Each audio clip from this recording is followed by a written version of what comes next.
Hi అండి. My name is Diya Williams.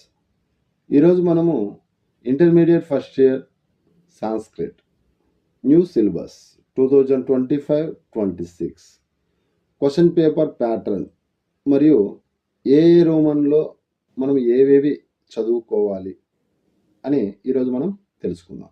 16వ Roman. ఇందులో మనకి ఏకేన పదేన సమాధేయ అని గద్య భాగం నుండి 1 మార్క్ క్వశ్చన్స్ అడుగుతారు. అవి 5, ఒక్కొక్క దానికి 1 మార్క్, కాబట్టి 5 మార్క్స్. ఇక్కడ మనకు 5 లెసన్స్ ఉన్నాయి. 5 లెసన్స్ నుండి ఒక్కొక్కటి ఇవ్వడం జరుగుతుంది. ఇక్కడ లెసన్ పేరు కూడా ఇచ్చాను చూడండి.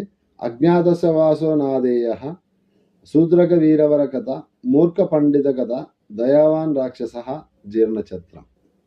ఈ 5 లెసన్స్లో నుండి మీకు 5 క్వశ్చన్స్ ఇస్తారు. ఛాయిస్ ఉండదు, కాబట్టి ఇవి అన్నీ నేర్చుకోవాల్సి ఉంటుంది.